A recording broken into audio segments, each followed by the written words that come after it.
ઓમ નમો ભગવતે વાસુદેવાય. જય શ્રી કૃષ્ણ મિત્રો. ઉત્સવનો મહિમા ચેનલમાં આપનું સ્વાગત છે.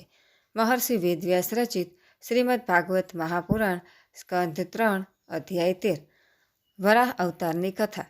શ્રી સુખદેવજીએ કહ્યું, હે રાજન, મુનિવર મૈત્રેયજીના મુખેથી આ પરમ પુણ્યમયી કથા સાંભળીને શ્રી વિદુરજીએ ફરી પૂછ્યું, કારણ કે ભગવાનની લીલા કથામાં એમનો અત્યંત અનુરાગ થઈ ગયો હતો. વિદુરજીએ કહ્યું, હે મુનિ, સ્વયંભૂ બ્રહ્માજીના પ્રિય પુત્ર મહારાજ સ્વયંભૂ મનુએ પોતાની પ્રિય પત્ની શતરૂપાને મેળવ્યા પછી શું કર્યું? હે સાધુ શ્રેષ્ઠ, તમે મને આધ્યરાજ રાજશ્રી સ્વયંભૂ મનુનું પવિત્ર ચરિત્ર સંભળાવો. તેઓ શ્રી વિષ્ણુ ભગવાનના શરણાગત હતા, તેથી તેમનું ચરિત્ર સાંભળવામાં મારી ઘણી શ્રદ્ધા છે. જેમના હૃદયમાં શ્રી મુકુંદના ચરણ કમળ વિરાજે છે, તે ભક્તજનોના ગુણોનું શ્રવણ કરવું એ જ મનુષ્યોના દીર્ઘકાળ સુધી કરેલા શાસ્ત્રાભ્યાસના શ્રમનું મુખ્ય ફળ છે. આવો વિદ્વાનોનો શ્રેષ્ઠ મત છે. શ્રી સુખદેવજી કહે છે, હે રાજન, વિદુરજી સહસ્રશીર્ષ ભગવાન શ્રી હરિના ચરણાશ્રિત ભક્ત હતા. તેમણે જ્યારે વિનયપૂર્વક ભગવત કથા કહેવાની પ્રેરણા કરી ત્યારે મુનિવર મૈત્રેયજીનું રોમે રોમ ખીલી ઉઠ્યું. તેમણે કહ્યું, શ્રી મૈત્રેયજી બોલ્યા, જ્યારે પોતાની પત્ની શતરૂપાની સાથે સ્વયંભૂ મનુનો જન્મ થયો ત્યારે તેમણે અત્યંત નમ્રતાપૂર્વક હાથ જોડીને શ્રી બ્રહ્માજીને કહ્યું, હે ભગવાન, એકમાત્ર તમે જ સમસ્ત જીવોના જન્મદાતા અને જીવિકા પ્રદાતા પિતા છો. તો પણ અમે તમારા સંતાનો એવું કયું કર્મ કરીએ કે જેથી તમારી સેવા થઈ શકે? હે પૂજ્યપાદ, અમે તમને નમસ્કાર કરીએ છીએ. અમારાથી થઈ શકે તેવું કોઈ કાર્ય કરવા અમને તમે આજ્ઞા આપો કે જેથી આ લોકમાં સર્વત્ર અમારી કીર્તિ થાય અને પરલોકમાં સદગતિ પ્રાપ્ત થઈ શકે. શ્રી બ્રહ્માજીએ કહ્યું, હે તાત પૃથ્વીપતિ, તમારા બંનેનું કલ્યાણ થાવ. હું તમારાથી ઘણો પ્રસન્ન છું, કારણ કે તમે નિષ્કપટ ભાવે મને આજ્ઞા આપો એમ કહીને મને આત્મસમર્પણ કર્યું છે. હે વીર, પુત્રોએ આ જ પ્રકારે પોતાના પિતાની પૂજા કરવી જોઈએ. તેમને માટે એ યોગ્ય છે કે તેઓ બીજાઓ પ્રત્યે ઈર્ષ્યાભાવ નહીં રાખતા, બને ત્યાં સુધી તેમની આજ્ઞાનું આદરપૂર્વક સાવધાનીથી પાલન કરે. તમે પોતાની આ પત્નીથી પોતાના જેવા ગુણવાન સંતાનો ઉત્પન્ન કરીને પૃથ્વીનું ધર્મપૂર્વક પાલન કરો અને યજ્ઞો વડે શ્રીહરિની આરાધના કરો. હે રાજન, પ્રજાપાલન કરવાથી મારી મોટી સેવા થશે અને તમને પ્રજાનું પાલન કરતા જોઈને ભગવાન શ્રીહરિ પર તમારા પર પ્રસન્ન થશે. જેમના પર જનાર્દન ભગવાન પ્રસન્ન થતા નથી તેમનો સઘળો શ્રમ વ્યર્થ જાય છે, કારણ કે તેઓ તો એક પ્રકારે પોતાના આત્માનો જ અનાદર કરે છે. મનુજીએ કહ્યું, પાપનો નાશ કરનાર હે પિતાજી, હું તમારી આજ્ઞાનું અવશ્ય પાલન કરીશ, પરંતુ તમે આ જગતમાં મારા અને મારી ભાવિ પ્રજાના રહેઠાણનું સ્થાન બતાવો. હે દેવ, બધા જીવોનું નિવાસસ્થાન એવી પૃથ્વી અત્યારે પ્રલયના જળમાં ડૂબેલી છે. તમે આ દેવીના ઉદ્ધારનો પ્રયત્ન કરો. શ્રી મૈત્રેયજીએ કહ્યું, પૃથ્વીને આ રીતે અતાક જળમાં ડૂબેલી જોઈને બ્રહ્માજી દીર્ઘકાળ સુધી મનમાં એમ વિચારતા રહ્યા કે આનો કેવી રીતે ઉદ્ધાર કરું. જે સમયે હું આ લોકની રચનામાં વ્યસ્ત હતો તે સમયે પૃથ્વી જળમાં ડૂબી જવાથી રસાતલમાં ચાલી ગઈ. અમે સર્જન કાર્યમાં નિયુક્ત છીએ, તેથી આ માટે અમારે શું કરવું જોઈએ? હવે તો જેમના સંકલ્પ માત્રથી મારો જન્મ થયો છે તે સર્વશક્તિમાન શ્રીહરિ જ મારું આ કામ પૂરું કરે. હે નિષ્પાપ વિદુરજી, બ્રહ્માજી આ પ્રમાણે વિચારી રહ્યા હતા. એટલામાં જ તેમના નસકોરામાંથી અચાનક જ અંગૂઠા જેવડા આકારનું એક વરાહ શિશુ નીકળ્યું. હે ભારત, મોટા આશ્ચર્યની વાત તો એ બની કે આકાશમાં ઊભેલું તે વરાહબાણ બ્રહ્માજીના દેખતા જ મોટું થઈને પળવારમાં હાથી જેવડું થઈ ગયું. તે વિશાળ વરાહ મૂર્તિને જોઈને મરીચી વગેરે મુનિઓ, સનક વગેરે અને સ્વયંભૂ મનુ સહિત શ્રી બ્રહ્માજી જાત જાતના વિચાર કરવા લાગ્યા કે અહો, વરાહના રૂપમાં આજે આ કયું દિવ્ય પ્રાણી અહીં પ્રગટ થયું છે. કેવું આશ્ચર્ય! આ હમણાં તો મારા નાકમાંથી નીકળ્યું હતું. પહેલાં તો આ અંગૂઠાના ટેરવા જેવડું દેખાતું હતું, પણ એક પળમાં જ મોટી શિલા જેવડું થઈ ગયું. અવશ્ય જ યજ્ઞમૂર્તિ ભગવાન અમારા મનને મોહી રહ્યા છે. બ્રહ્માજી અને તેમના પુત્રો આ પ્રમાણે વિચારી રહ્યા હતા. એટલાકમાં જ યજ્ઞપુરુષ વરાહ ભગવાન પર્વતાકાર બનીને ગરજવા લાગ્યા. સર્વશક્તિમાન શ્રી હરિએ પોતાની ગર્જનાથી દિશાઓને પ્રતિધ્વનિત કરીને બ્રહ્મા અને બ્રાહ્મણ શ્રેષ્ઠોને હર્ષિત કરી મૂક્યા. પોતાનો ખેદ દૂર કરનારો માયામય વરાહ ભગવાનનો ગડગડાટ સાંભળીને જનલોક, તપલોક અને સત્યલોકના નિવાસી મુનિગણો ત્રણેય વેદોના પરમ પવિત્ર મંત્રોથી તેમની સ્તુતિ કરવા લાગ્યા. ભગવાનના સ્વરૂપનું વેદોમાં વિસ્તારપૂર્વક વર્ણન કરવામાં આવ્યું છે. તેથી તે મુનીશ્વરોએ જે સ્તુતિ કરી તેને વેદરૂપ માનીને ભગવાન ઘણા પ્રસન્ન થયા અને ફરી એકવાર ગર્જના કરીને દેવતાઓના હિત માટે ગજરાજ જેવી લીલા કરતાં કરતાં જળમાં પ્રવેશી ગયા. પહેલાં તો વરાહરૂપ તે ભગવાન પૂંછડી ઊંચી કરીને ભારે વેગથી આકાશમાં ઉછળ્યા અને પોતાની ગરદનના વાળ ઝાટકીને એમના ખરીઓના પ્રહારોથી વાદળાઓ વિખરાઈ ગયા. તેમનું શરીર ઘણું વૃક્ષ હતું, ચામડી પર કડક વાળ હતા, દાઢો સફેદ હતી અને આંખોમાંથી તેજ નીકળી રહ્યું હતું.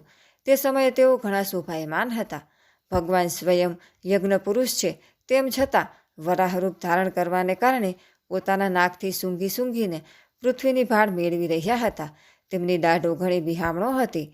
એ પ્રમાણે તેઓ જોકે ઘણા ક્રૂર જણાતા હતા, તો પણ પોતાની સ્તુતિ કરનારા મરીચી વગેરે મુનિઓ પ્રત્યે કરુણાભરી નજરે નિહાળતા રહીને તેમણે જળમાં પ્રવેશ કર્યો. જે સમયે તેમનું વ્રજમય પર્વત જેવું કઠોર શરીર પાણીમાં પડ્યું ત્યારે તેના વેગથી જાણે કે સમુદ્રનું પેટ ફાટી ગયું અને તેમાં વાદળાઓનું ગડગડાટ જેવો મહાભીષણ અવાજ થયો. તે સમયે એવું લાગતું હતું કે જાણે પોતાની પ્રચંડ તરંગરૂપી ભુજાઓને ઊંચી કરીને તે અત્યંત આર્ત સ્વરૂપે હે યજ્ઞેશ્વર મારું રક્ષણ કરો એ પ્રમાણે પોકારી રહ્યો છે. ત્યારે ભગવાન યજ્ઞમૂર્તિ બાણ જેવી તીક્ષ્ણ પોતાની ખરીઓથી પાણીને ચીરતા ચીરતા તે અપાર જળ રાશિની પેલે પાર પહોંચ્યા. ત્યાં રસાતલમાં તેમણે સમસ્ત જીવોની આશ્રયભૂત પૃથ્વીને જોઈ કે જેને કલ્પના અંતમાં શયન કરવા માટે તત્પર બનેલા શ્રીહરિએ સ્વયં પોતાના જ ઉદરમાં લીન કરી દીધી હતી. પછી તેઓ જળમાં ડૂબેલી પૃથ્વીને પોતાની દાઢો પર લઈને રસાતલમાંથી ઉપર આવ્યા. તે સમયે તેઓ ઘણા શોભી રહ્યા હતા. જળમાંથી બહાર આવતી વખતે તેમના માર્ગમાં અવરોધ ઊભો કરવા માટે મહાપરાક્રમી હિરણ્યાક્ષે જળની અંદર જ તેમના પર ગદાનો પ્રહાર કર્યો. તેથી તેમનો ક્રોધ ચક્રની જેમ તીક્ષ્ણ થઈ ગયો અને તેમણે તેને લીલાપૂર્વક જ એવી રીતે માર્યો કે જેમ સિંહ હાથીને મારી નાખે છે. તે સમયે તેના લોહીથી મોં અને લમણા ખરડવાને કારણે તેઓ એવા લાગતા હતા કે જાણે કોઈ ગજરાજ લાલ માટીના ટેકરાને ટકરાઈને આવ્યો હોય. પ્રિય વિદુર, જેમ ગજરાજ પોતાના દંતશૂળો પર કમળ પુષ્પ ધારણ કરી લે છે, તે જ રીતે પોતાના સફેદ દાંતોની અણી પર પૃથ્વીને ધારણ કરીને જળમાંથી બહાર નીકળેલા તમાલપત્ર જેવા નીલવર્ણી વરાહ ભગવાનને જોઈને બ્રહ્મા, મરીચી વગેરેને ખાતરી થઈ ગઈ કે સ્વયં યજ્ઞમૂર્તિ ભગવાને જ વરાહ રૂપે પૃથ્વીનો ઉદ્ધાર કર્યો. ત્યારે તેઓ હાથ જોડીને વેદવાક્યોથી તેમની સ્તુતિ કરવા લાગ્યા. ઋષિઓએ કહ્યું, હે ભગવાન અજિત, આપનો જય હો, જય હો. હે યજ્ઞપતિ, આપ પોતાના વેદત્રયી રૂપ વિગ્રહને ખંખેરી રહ્યા છો. આપને નમસ્કાર છે. આપના રોમકૂપમાં સંપૂર્ણ યજ્ઞ લીન છે. આપે પૃથ્વીનો ઉદ્ધાર કરવા માટે જ આ વરાહરૂપ ધારણ કર્યું છે. આપને નમસ્કાર છે. હે દેવ, દુરાચારીઓને આપના આ શરીરનું દર્શન થવું અત્યંત મુશ્કેલ છે, કારણ કે આ યજ્ઞરૂપ છે. તેની ત્વચામાં ગાયત્રી વગેરે છંદો, રોમાવલીમાં કુશ, નેત્રોમાં ઘી તથા ચારે ચરણોમાં હોતા અર્ધ્યુ, ઉદ્ગાતા અને બ્રહ્મા, આ ચારેય ઋત્વિજોના કર્મો છે. હે ઈશ, આપના મુખમાં સ્ત્રૂપ છે, નસકોરામાં સ્ત્રુવા છે, ઉદરોમાં ઈડા છે, કાનોમાં ચમસ છે, મુખમાં પ્રાસિત્ર છે અને કંઠમાં ગ્રહ છે. હે ભગવાન, આપની જે ભક્ષણ ક્રિયા છે તે જ અગ્નિહોત્ર છે. વારંવાર અવતાર લેવો એ યજ્ઞ સ્વરૂપ આપની દીક્ષણીય ઇષ્ટિ છે. ગરદન ઉપસદ છે, બંને દાઢો પ્રાયણીય ઇષ્ટિ અને ઉદયનીય ઇષ્ટિ છે. જીભ પ્રવગ્ર, પ્રત્યેક ઉપસદની પહેલાં કરવામાં આવતું મહાવીર નામનું કર્મ છે. માથું સભ્ય હોમરહિત અગ્નિ અને આવસથ્ય ઉપાસના માટેનો અગ્નિ છે તથા પ્રાણચિતિ ઇષ્ટકાનું ચયન છે. હે દેવ, આપનું વીર્ય સોમ છે. આપનું ત્રણેય સવન પ્રાતઃ, મધ્યાહન અને સાયમ એ આપનું બેસવું છે. સાતે ધાતુ, અગ્નિષ્ટોમ, અત્યગ્નિષ્ટોમ, ઉત્કથ, ષોડશી, વાજપેયી, અતિરાત્ર અને આપતોર્યામ નામની 7 સંસ્થાઓ છે તથા શરીરની સંધિઓ સંપૂર્ણ સત્ર છે. આ પ્રમાણે આપ સંપૂર્ણ યજ્ઞ અને ક્રતુ રૂપે છો. યજ્ઞ અનુષ્ઠાન રૂપી ઇષ્ટિઓ આપના અંગોને જોડી રાખનાર ઇષ્ટબંધન છે. સમસ્ત મંત્રો, દેવતાઓ, દ્રવ્યો, યજ્ઞો અને કર્મો આપના જ સ્વરૂપ છે. આપને નમસ્કાર છે. વૈરાગ્ય, ભક્તિ અને મનની એકાગ્રતાથી જે જ્ઞાનનો અનુભવ થાય છે તે આપનું જ સ્વરૂપ છે તથા આપ જ બધાના વિદ્યાગુરુ છો. આપને ફરી ફરીથી નમસ્કાર છે. જે રીતે સરોવરમાંથી નીકળતા ગજરાજના દાંત ઉપર કમલીની વીંટળાઈ વળે છે, તે જ પ્રમાણે આપ પર્વતો સહિત પૃથ્વીને પોતાના દાંતો પર મૂકીને લઈ આવ્યા. આપના માટે આ કેટલું સહજ છે. આપના દાંતો પર રાખેલો ભૂમંડળ સહિતનો આપનો આ વેદમય વરાહરૂપ વિગ્રહ એવો શોભી રહ્યો છે કે જેમ શિખરો પર છવાયેલી મેઘમાળાથી કુળ પર્વત શોભી રહે છે. હે નાથ, ચરાચર જીવોના સુખેથી રહેવા માટે આપ પોતાની પત્ની આ જગતમાતા પૃથ્વીની જળ પર સ્થાપના કરો. આપ જગત પિતા છો. અરણીમાં એ જ રીતે આપનું તેજ સ્થાપિત છે. તે જ રીતે આપે આપના ધારણ શક્તિરૂપી તેજને પૃથ્વીમાં સ્થાપિત કર્યું. અમે આપને અને આ પૃથ્વી માતાને પ્રણામ કરીએ છીએ. હે પ્રભુ, રસાતલમાં ડૂબેલી આ પૃથ્વીને બહાર કાઢવાનું સાહસ આપના સિવાય અન્ય કોણ કરી શકે એમ હતું? પરંતુ આપ તો સમસ્ત આશ્ચર્યોના આશ્ચર્ય છો. આપને માટે આ કોઈ આશ્ચર્યની વાત નથી. આપે જ તો પોતાની માયાથી આ અતિ આશ્ચર્યપૂર્ણ વિશ્વની રચના કરી છે. જ્યારે આપ પોતાના વેદમય વિગ્રહને ખંખેરો છો, ત્યારે આપની ગરદનના વાળ પરથી ઝરતા શીતળ જળબિંદુઓ અમારા ઉપર પડે છે. હે ઈશ, તેમનાથી ભીંજાઈને જનલોક, તપલોક અને સત્યલોકમાં રહેનારા અને મુનિજનો સર્વથા પવિત્ર થઈ ગયા છીએ. જે મનુષ્ય આપના કર્મોનો પાર પામવા ઈચ્છે છે, તેની બુદ્ધિ નષ્ટ થયેલી છે, કારણ કે આપના કર્મોનો કોઈ પાર જ નથી. આપની જ યોગમાયાના સત્વ વગેરે ગુણોથી આ સઘળું જગત મોહિત થઈ રહ્યું છે. હે ભગવાન, આપ એમનું કલ્યાણ કરો.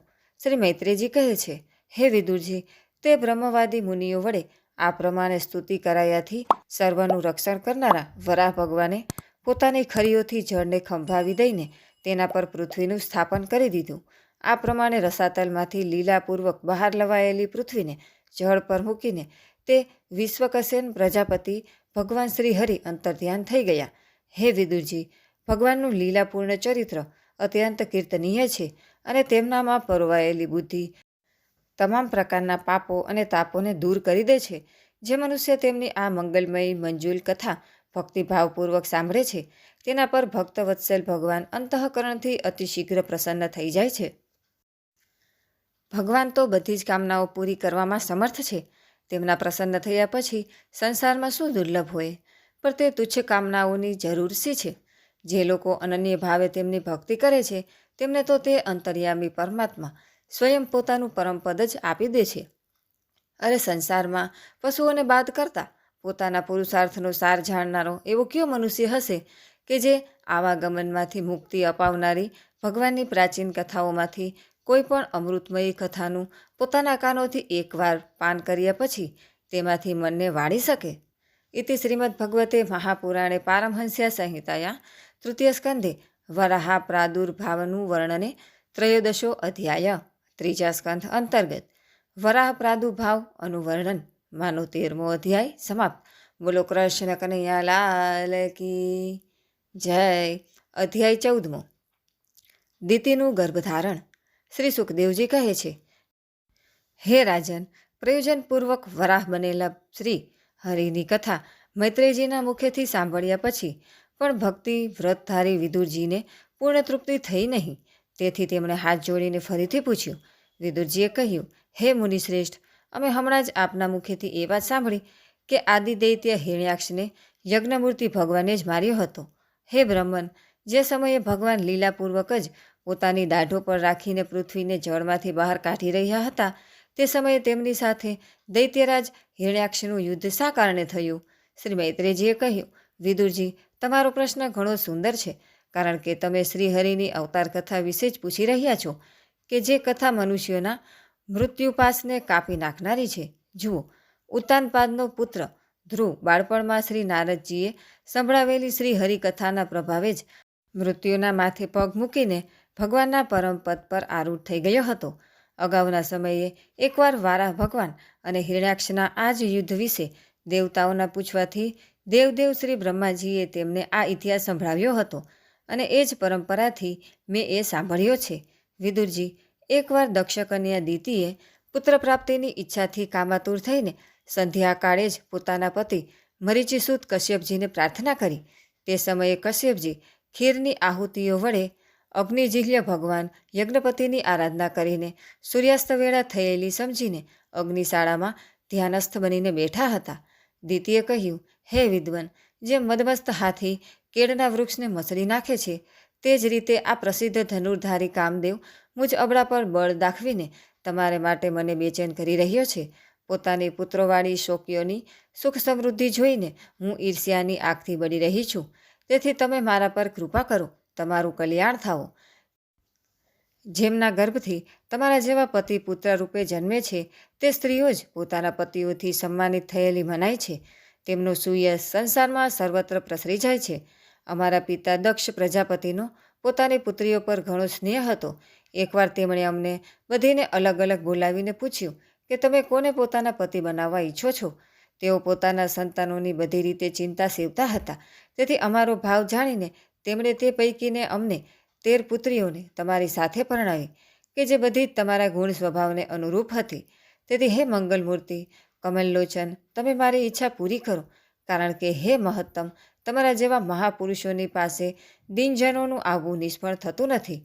હે વિદુરજી, કામદેવના વેગને લીધે દિતિ અત્યંત બેચેન અને વિવશ થઈ રહી હતી. તેણે આ રીતે ઘણી બધી વાતો ઉપજાવીને દીન થઈને કશ્યપજીને પ્રાર્થના કરી. ત્યારે તેમણે સુમધુર વાણીથી તેમને સમજાવતા કહ્યું, ભીરુ, તારી ઈચ્છા અનુસાર હું હમણાં જ તારું પ્રિય અવશ્ય કરીશ. જેના થકી અર્થ, ધર્મ અને કામ એ ત્રણેયની સિદ્ધિ થતી હોય તેવી પોતાની પત્નીની કામના કોણ પૂરી ન કરે. જેમ જહાજ પર ચઢીને મનુષ્ય મહાસાગર પાર કરી લે છે, તે જ રીતે ગૃહસ્થાશ્રમી અન્ય આશ્રમોને આશ્રય આપતો રહીને પોતાના આશ્રમ થકી પોતે પણ દુઃખોના સમુદ્રને પાર કરી લે છે. હે માનિની, સ્ત્રીને તો ત્રિવિધ પુરુષાર્થની કામનાવાળા પુરુષનું અડધું અંગ કહેવામાં આવી છે. તેના પર ગૃહસ્થીની જવાબદારી નાખીને પુરુષ નિશ્ચિંત થઈને વિચરે છે. ઇન્દ્રિયો રૂપી શત્રુ અન્ય આશ્રમવાળાઓ માટે અત્યંત દુર્જય છે. પરંતુ જે રીતે ગઢનો સ્વામી લૂંટારા શત્રુઓને સહેલાઈથી પોતાને આધીન કરી લે છે, તે જ રીતે અમે પોતાની પરિણીત પત્નીનો આશ્રય લઈને આ ઇન્દ્રિયરૂપી શત્રુઓને સહજપણે જીતી લઈએ છીએ. હે ગૃહેશ્વરી, તારા જેવી પત્નીના ઉપકારોનો બદલો તો અમે અથવા કોઈ પણ ગૃહગ્રાહી પુરુષ પોતાના આયુષ્યમાં કે અન્ય જન્મમાં પણ સંપૂર્ણપણે ચૂકવી શકે તેમ નથી. તેમ છતાં સંતાન પ્રાપ્તિની તારી આ ઈચ્છા હું યથાશક્તિ અવશ્યપણે પૂર્ણ કરીશ. પણ અત્યારે તું એક મુહૂર્ત 2 ઘડી માટે થોભી જા, કે જેથી લોકો મારી નિંદા ન કરે. આ અત્યંત ઘોર સમય રાક્ષસ વગેરે ભયંકર જીવોનો છે અને જોવામાં પણ તે ઘણો ભયાનક છે. એમાં ભગવાન ભૂતનાથના ભૂત પ્રેત વગેરે ગણો સમુદાયો ઘૂમ્યા કરે છે. હે સાધ્વી, આ સંધ્યાકાળે ભૂતપ્રિય ભૂતપતિ ભગવાન શંકર પોતાના ભૂત પ્રેતાદિ ગણને સાથે લઈને નંદી પર સવાર થઈને વિચરણ કરે છે. જેમનો જટાકલાપ સ્મશાન ભૂમિમાંથી ઉઠેલા વંટોળિયાની ધૂળથી ધૂસરિત થઈને દેદીપ્યમાન થઈ રહ્યો છે, તથા જેમના સુવર્ણ તેજોમય ગૌર શરીર પર ભસ્મ લાગેલી છે, તે તારા બનેવી મહાદેવજી પોતાના સૂર્ય, ચંદ્ર અને અગ્નિરૂપે 3 નેત્રો વડે બધું જોઈ રહ્યા છે. સંસારમાં તેમનું કોઈ પોતાનું કે પરાયું નથી, અને નથી કોઈ તેમનું આદરણીય કે નથી કોઈ નિંદનીય પણ. માયાને ભોગવીને એમણે પગથી લાત મારી ઠુકરાવી દીધી છે. આપણે ભગવાનની આરાધના કરીએ છીએ અને તેમની પાસે માયાની જ માંગણી કરીએ છીએ. એ કેટલા દુઃખની વાત છે. વિવેકી મનુષ્યો અવિદ્યાના આવરણને દૂર કરવાની ઈચ્છાથી તેમના નિર્મળ ચરિત્રનું ગાન કર્યા કરે છે. તેમનાથી અધિક તો શું, તેમના સરખું પણ કોઈ જ નથી, અને તેમના સુધી કેવળ સત્પુરુષો જ પહોંચી શકે છે. આ બધું હોવા છતાં પણ તેઓ સ્વયં પિશાચો જેવું આચરણ કરે છે. આ મનુષ્ય શરીર કૂતરાઓનું ભોજન છે. જે અવિવેકી મનુષ્યો આત્મા માનીને વસ્ત્ર, આભૂષણ, માળા, ચંદન વગેરેથી તેને સજાવતા શોભાવતા રહે છે, તેવા અભાગ્યાઓ જ આત્મારામ ભગવાન શંકરના આચરણની મજાક કરે છે. અમે તો શું, બ્રહ્મા વગેરે લોકપાલો પણ તેમણે બાંધેલી ધર્મની મર્યાદાનું પાલન કરે છે. તેઓ જ આ વિશ્વનું અધિષ્ઠાન છે, તથા આ માયા પણ તેમની જ આજ્ઞાનું અનુસરણ કરનારી છે. આવા હોવા છતાં પણ તેઓ પ્રેતોના જેવું આચરણ કરે છે. અહો, તે જગત વ્યાપક પ્રભુની આ અદ્ભુત લીલા કશી સમજાતી નથી. મૈત્રેયજી કહે છે, પતિના આ પ્રમાણે સમજાવવા છતાં પણ કામાતુર દિતિએ વૈશ્યાની જેમ નિડર થઈને બ્રહ્મર્ષિ કશ્યપજીનું વસ્ત્ર પકડી લીધું. ત્યારે કશ્યપજીએ તે નિંદિત કર્મ માટેનો પોતાની પત્નીનો ઘણો આગ્રહ જોઈને દૈવને નમસ્કાર કર્યા અને એકાંતમાં તેની સાથે સમાગમ કર્યો.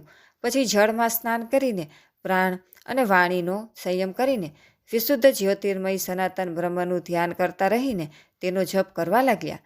હે વિદુરજી, દિતિને પણ તે નિંદિત કર્મને કારણે ભારે શરમ આવી અને તે બ્રહ્મર્ષિ પાસે જઈને માથું નીચું નમાવીને આ પ્રમાણે કહેવા લાગી. દિતિ બોલી, હે બ્રહ્મન, ભગવાન રુદ્ર ભૂતોના સ્વામી છે. મેં તેમનો અપરાધ કર્યો છે, પરંતુ તે ભૂત શ્રેષ્ઠ મારા આ ગર્ભને નષ્ટ ન કરે. ભક્તવાંછા, કલ્પતરુ, ઉગ્ર અને રુદ્રરૂપ મહાદેવને હું નમસ્કાર કરું છું. તેઓ સત્પુરુષો માટે કલ્યાણકારી છે અને દંડ આપવાના ભાવથી રહિત છે, પરંતુ દુષ્ટો માટે ક્રોધમૂર્તિ દંડપાણી છે. સ્ત્રીઓ પર તો શિકારી પણ દયા કરે છે. વળી તે સતીપતિ તો મારા બનેવી અને પરમ કૃપાળુ છે, તેથી તેઓ મારા પર પ્રસન્ન થાઓ. શ્રી મૈત્રેયજીએ કહ્યું, હે વિદુરજી, પ્રજાપતિ કશ્યપે સાયંકાલીન સંધ્યાવંદન વગેરે કર્મોથી પરવાર્યા પછી જોયું કે થરથર કાપી રહેલી દિતિ પોતાના સંતાનની લૌકિક અને પારલૌકિક ઉન્નતિ માટે પ્રાર્થના કરી રહી છે. ત્યારે તેમણે તેને કહ્યું, કશ્યપજીએ કહ્યું, તારું ચિત્ત કામવાસનાથી મલિન હતું. તે સમય પણ યોગ્ય ન હતો અને તે મારી વાત પણ માની નહીં અને દેવતાઓની પણ અવગણના કરી.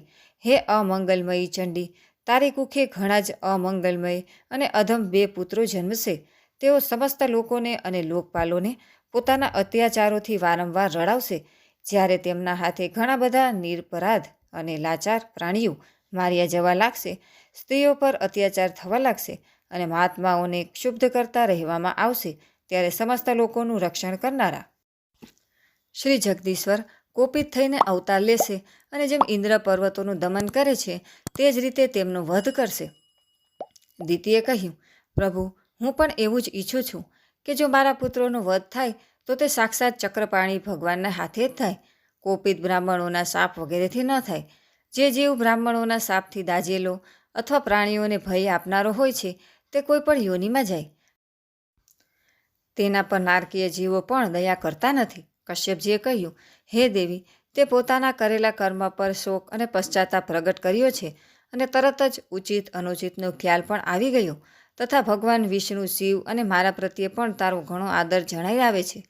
તેથી તારા એક પુત્રના 4 પુત્રોમાંથી એક એવો થશે કે જેનું સત્પુરુષો પણ માન અને આદર કરશે અને જેના પવિત્ર યશનું ગાન ભક્તજનો ભગવાનના ગુણોની સાથે કરશે. જે રીતે ખોટા સોનાને વારંવાર તપાવીને શુદ્ધ કરવામાં આવે છે, તે જ રીતે સાધુજનો તેના સ્વભાવનું અનુસરણ કરવા માટે નિર્વેરતા વગેરે ઉપાયોથી પોતાના અંતઃકરણને શુદ્ધ કરશે. જેમની કૃપાથી તેમના સ્વરૂપભૂત એવું આ જગત આનંદિત થાય છે, તે સ્વયં પ્રકાશ ભગવાન પણ તેની અનન્ય ભક્તિથી સંતુષ્ટ થઈ જશે. હે દિતિ, તે બાળક ઘણો મોટો ભગવત ભક્ત, ઉદાર હૃદયી, પ્રભાવશાળી અને મહાપુરુષોને પણ પૂજ્ય થશે તથા પ્રૌઢ ભક્તિભાવથી વિશુદ્ધ અને ભાવાન્વિત થયેલા અંતઃકરણમાં શ્રી ભગવાનને સ્થાપિત કરીને દેહાભિમાન ત્યજી દેશે. તે વિષયોમાં અનાસક્ત, શીલવાન, ગુણોનો ભંડાર તથા બીજાઓની સમૃદ્ધિમાં સુખ અને દુઃખમાં દુઃખ માનનારો થશે. તેનો કોઈ શત્રુ હશે નહીં તથા ચંદ્રમાં જેમ ગ્રીષ્મ ઋતુનો તાપ હરી લે છે તેવી જ રીતે તે સંસારના શોકનો હરનારો હશે. જેઓ આ સંસારની અંદર બહાર બધી બાજુએ વિરાજમાન છે, જેઓ પોતાના ભક્તોની ઈચ્છા પ્રમાણે અવારનવાર મંગળ વિગ્રહ પ્રગટ કરે છે અને જેઓ લક્ષ્મીરૂપી લાવણ્ય મૂર્તિ લલનાની પણ શોભા વધારનારા છે તથા જેમનું મુખમંડળ ઝગમગતા કુંડળોથી સુશોભિત છે, તે પરમ પવિત્ર કમલનયન શ્રી હરિના તારા તે પૌત્રને પ્રત્યક્ષ દર્શન થશે. શ્રી મૈત્રેયજી કહે છે, વિદુરજી, દિતિએ જ્યારે સાંભળ્યું કે મારો પૌત્ર ભગવાનનો ભક્ત થશે ત્યારે તેને ઘણો આનંદ થયો તથા એ જાણીને કે મારા પુત્રો સાક્ષાત શ્રી હરિના હાથે માર્યા જશે તેને અધિક વિશેષ ઉત્સાહ થયો. ઇતિ શ્રીમદ્ભગવતે મહાપુરાણે પારમહંસ્ય સંહિતાયા તૃતીય સ્કંધે દિતિકશ્યપ સંવાદે ચતુર્દશોધ્યાય. ત્રીજા સ્કંધ અંતર્ગત દિતિકશ્યપ સંવાદ અંતર્ગત 14મો અધ્યાય સમાપ્ત. બોલો કૃષ્ણ કનૈયા લાલ કી જય. અધ્યાય 15મો. જય વિજયને સનકાદીનો શ્રાપ. શ્રી મૈત્રેયજીએ કહ્યું, હે વિદુરજી, દિતિને પોતાના પુત્રોને દેવતાઓ દ્વારા કષ્ટ પહોંચવાની આશંકા હતી. તેથી તેણે બીજાઓના તેજનો નાશ કરનારા કશ્યપજીના તે તેજને 100 વર્ષો સુધી પોતાના ઉદરમાં જ રાખ્યું. ગર્ભમાં રહેલા તે તેજથી જ લોકોમાં સૂર્ય વગેરેનો પ્રકાશ ક્ષીણ થવા લાગ્યો તથા ઇન્દ્ર વગેરે લોકપાલો પણ તેજહીન થઈ ગયા. ત્યારે તેમણે બ્રહ્માજી પાસે જઈને કહ્યું કે અંધકારને કારણે બધી દિશાઓમાં ભારે અવ્યવસ્થા થઈ રહી છે. દેવતાઓએ કહ્યું, હે બ્રહ્માજી, કાળ આપની જ્ઞાન શક્તિને કુંઠિત કરી શકતો નથી, તેથી આપનાથી કોઈ વાત અજાણી નથી.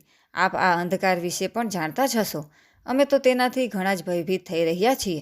હે દેવાધિદેવ, આપ જગતના રચનારા છો અને સમસ્ત લોકપાલોના મુકુટમણિ છો. આપ નાના મોટા તમામ જીવોના ભાવ જાણો છો. હે દેવ, આપ વિજ્ઞાન બળથી સંપન્ન છો. આપે માયાથી જ આ ચતુર્મુખ રૂપ અને રજોગુણ અપનાવ્યા છે. આપની ઉત્પત્તિના વાસ્તવિક કારણને કોઈ જાણી શકતું નથી. અમે આપને નમસ્કાર કરીએ છીએ. આપનામાં સમસ્ત લોકો સ્થિત છે.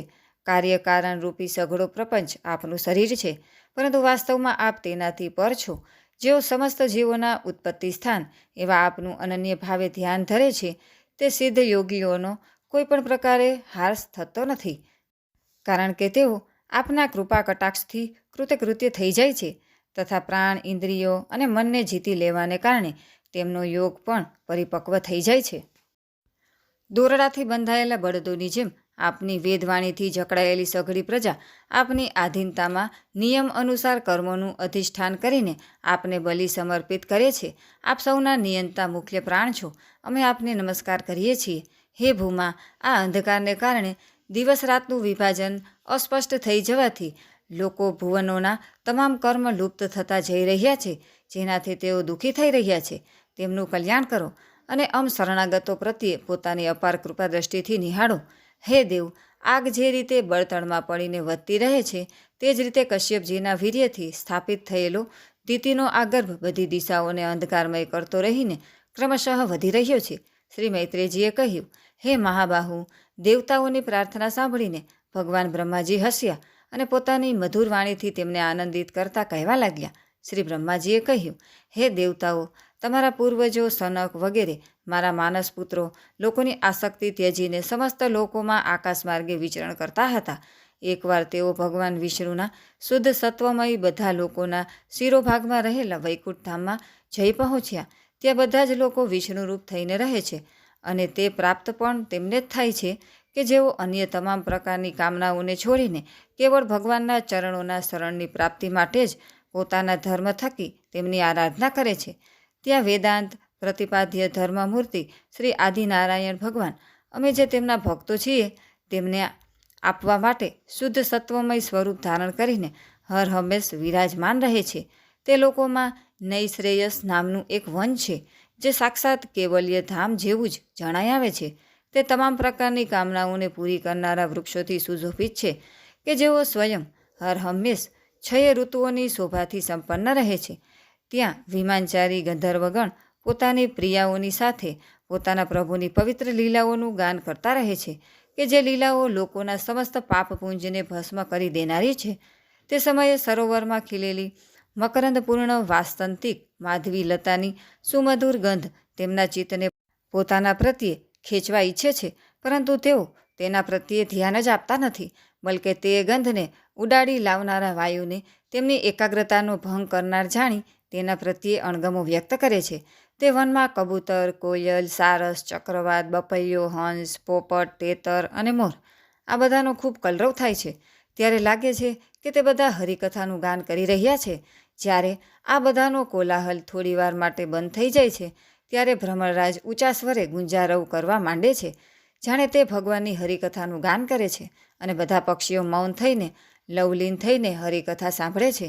ભગવાનના શ્રી વિગ્રહ પર પોતાની સેવારૂપ અર્પણ થયેલા પુષ્પો જેવા કે મંદાર, કુંદ, કુર્બક, તિલક વૃક્ષ, ઉત્પલ, રાત્રે ખીલનારા કમળ, ચંપક, સાગ, પુન્નાગ, નાગકેસર, બકુલ, અંબુજ, દિવસે ખીલનારા કમળ, પારિજાત વગેરે સુગંધયુક્ત હોવા છતાં ભગવાન કહે છે, આ તુલસીની માળાની સુગંધ કેટલી સુંદર છે. ત્યારે બીજા પુષ્પો પણ તુલસીની પ્રસન્નતા કરતા રહે છે કે આ તુલસીએ કેટલું ભારે તપ કર્યું હશે.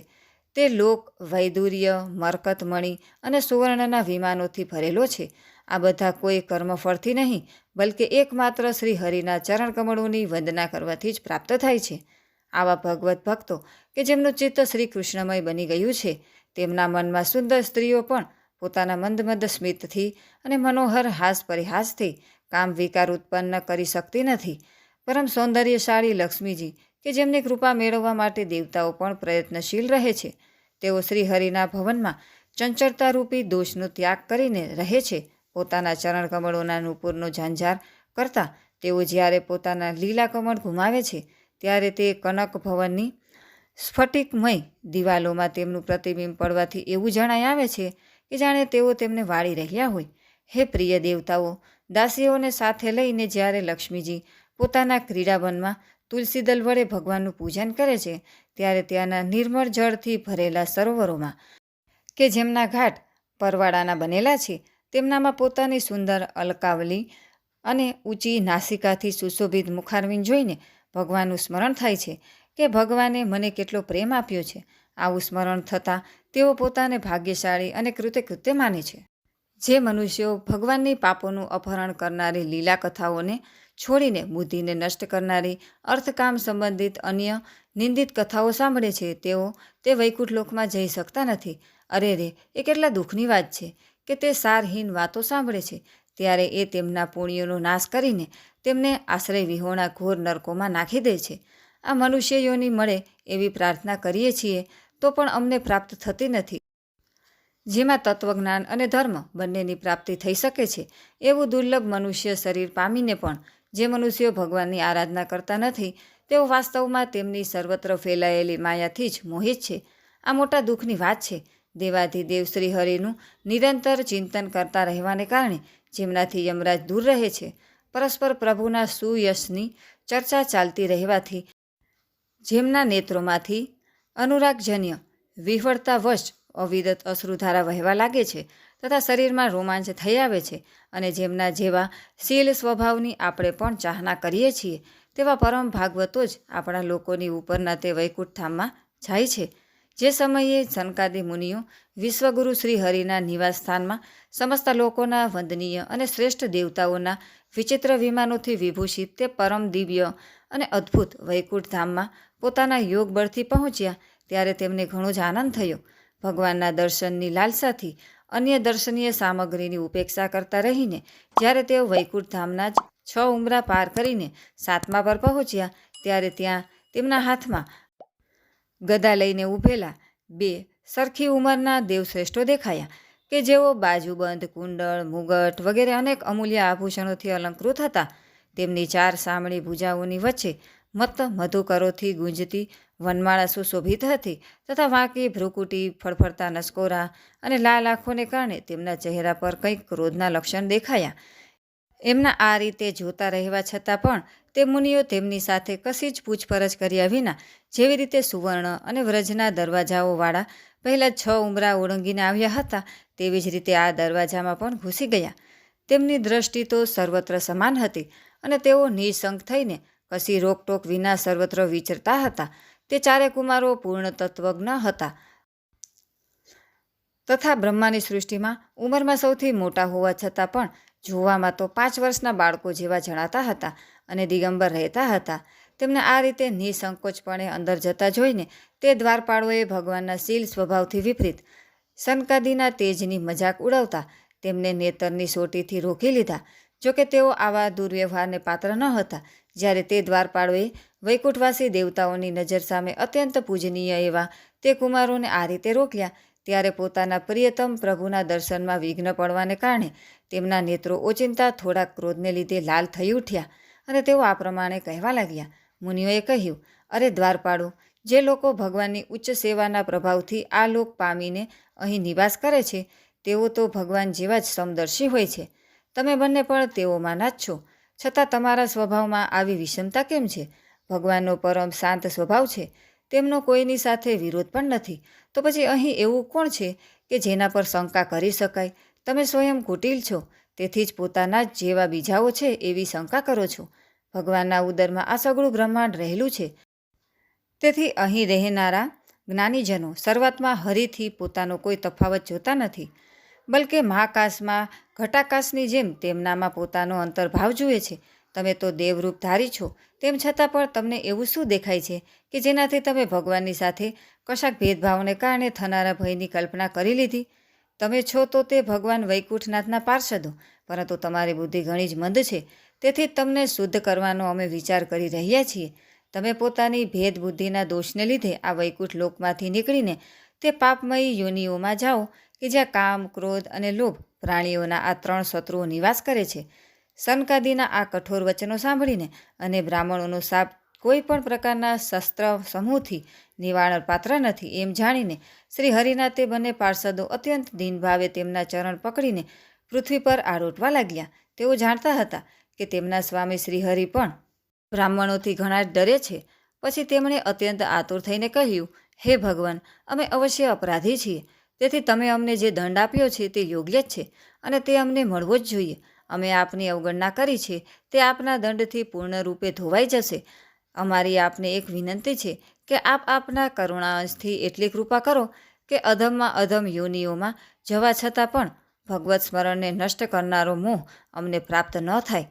તે સમયે સાધુજનોના હૃદયધન ભગવાન કમળનાભને જ્યારે ખબર પડી કે મારા દ્વારપાળોએ સનકાદી સાધુઓનો અનાદર કર્યો છે, ત્યારે તેઓ લક્ષ્મીજી સમેત પોતાના તે શ્રી ચરણોથી ચાલીને જ ત્યાં પહોંચ્યા કે જેમને પરમહંસ મુનિજનો પણ શોધતા રહે છે, પણ સરળતાથી મેળવી શકતા નથી.